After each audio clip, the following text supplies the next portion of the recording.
All right, Larry Krueger here from the Pig and a Pickle Crew Show with a little San Francisco Giant 10-game review. We'll talk about the Giants here in a minute. First, we're brought to you by Pig and a Pickle, the best barbecue in all of Northern California. Check them out in Emeryville and Corte Madera. They're open 7 days a week from 11 a.m. till 8 p.m. or until they run out. We're also brought to you by Marin Auto Glass. Check them out on the web at marinautoglass.com. And Underdog Fantasy, check the link in the description. Use that promo code Krug, K-R-U-E-G, and they'll match you up to your first $100. And we're also brought to you by Sharp Corners Sports Cards and Collectibles, 205 Cypress Avenue in Pacific Grove. Call Anthony Catania at 831-521-5264. All right, let's talk about the Giants through 10 games. You look at the NL West. It's funny. We're 10 games into the season, and Dodgers are first, Padres are second, Diamondbacks are third, Giants are fourth, Rockies are fifth. That could be the way this thing finishes. Diamondbacks may be better than the Padres, but I think the Giants are the fourth best team in this division, and I think you've seen it in the first 10 games. They've had some good things happen. They've had some bad things happen. But ultimately, they are 4-6. They're 2-1 at home. They're 2-5 on the road. They've scored 42 runs. They've allowed 54. So they're a minus 12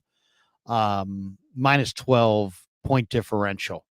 So Dodgers are +9. Diamondbacks are +16. Rockies are minus 34. Padres are dead even. And the Giants are minus 12. So if you look at that 42 runs scored, I mean, that's a real low number. I mean, the Dodgers have scored 69 runs. The Giants have scored 42. So I mean, that's a low run total. Looking around baseball, only, let's see, 1, 2, 3, 4, 5, 6. It's only about 10 teams that have scored less than the Giants' 42 runs. So, how have they looked in the first 10 days of the season? Well, defensively on the left side, they're pretty good. Matt Chapman and Nick Ahmed are going to lock it down. Overall, defensively, they're not bad. They look much improved. Conforto looks like he's off to a really nice start. He's hitting .350 with a .415 on base with 3 home runs, leading the club with 10 RBIs. And 26 total bases. He so far has looked good. Michael Conforto is healthy and looking fantastic. So that's the good news. Conforto is part of the good news for sure. Hitting well over 300. Lamont Wade's hit 308. That's good news. Patrick Bailey's off to a decent start, hitting 318. That's good news. Wilmer Flores, flat rakes. He's hitting 316. That's good news. So, and then on the mound, there's been some good developments as well. It's not like they're naked on the mound. Logan Webb hasn't looked great, but what Jordan Hicks has, I think Jordan Hicks, really has been fantastic. He's got a 0.75 ERA. Jordan Hicks looks overpowering. He's got a third pitch. He really looks good.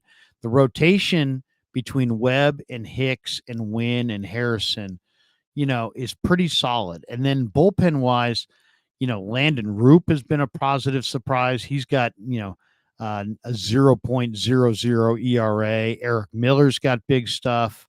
Obviously, Camilo Doval's, a tremendous closer. Ryan Walker out of the pen. Got a 1.59 ERA and looks really strong. And middle of the year, you're going to be able to get back probably Robbie Ray and Alex Cobb and move guys like Jordan Hicks and Keaton Wynn into the bullpen, which should make the Giants bullpen one of the very, very best in the second half of the year. But there's a lot of ifs there. We don't know for sure if Ray and Cobb will come back, and if they do, what level they'll pitch at. But the Giants, I think, starting staff in the early part of the year looks pretty good. They've had some ups and downs in the pen, but even the pen, I think, is representative.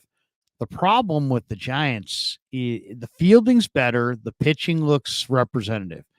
It's the offense. They don't score runs. They don't score nearly enough runs to win any games comfortably. And if you look specifically, you're saying, well, what is there? Do they have a specific issue? It's right field. The Giants' right fielders this year, the hitting stats for the Giants' right fielders this year, Giants' right fielders through 10 games, 1 for 27 with 10 strikeouts and 0 extra base hits. This was a team that, claimed they didn't need Cody Bellinger. This was a team that, hey, we're fine just re-signing Yaz and Slater. No, you're not. No, you're not. Slater's just a guy. Yaz looks done.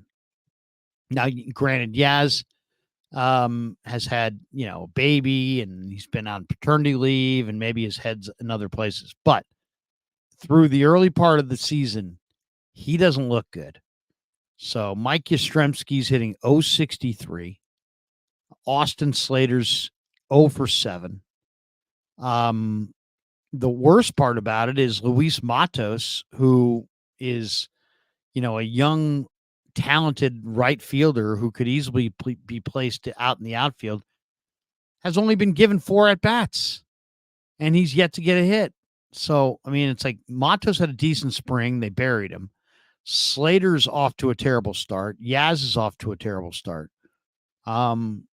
That's really them right there in a nutshell. Now, I like what Jorge Soler has added. He's had a couple home runs, and he gives them a real presence. Tyro is yet to get it rolling. He's hitting 154. Chapman's hitting 195, though he does have 2 home runs and 9 RBIs. But, I mean, and I'm not beating up on him, but it has to be discussed. They paid Jung-Hoo Lee $19 million. He's hitting 205. He's hitting 205 with a 267 on base. It's a small sample size, but still $19 million for Jung-Hoo Lee to hit 205. So he's got to hit 285, 295, and play the hell out of center field to justify $19 million price tag. And so far, it's not happening.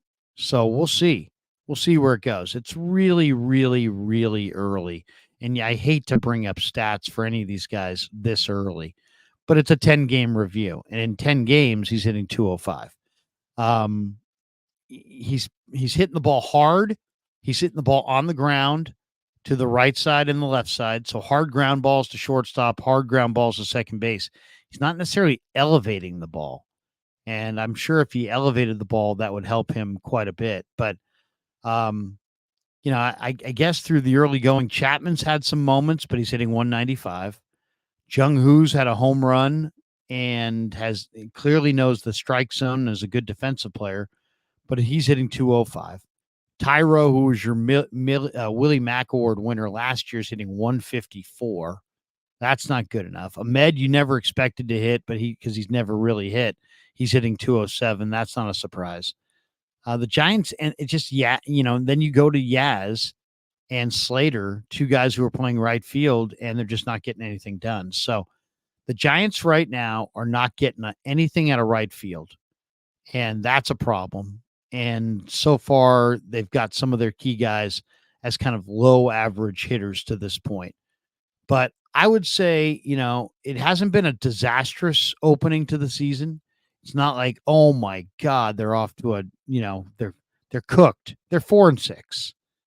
But Lee hasn't hit, Chapman hasn't hit, the right fielders haven't hit, and all those guys have to hit for the Giants to have any chance of being a playoff team. So pitching looks decent.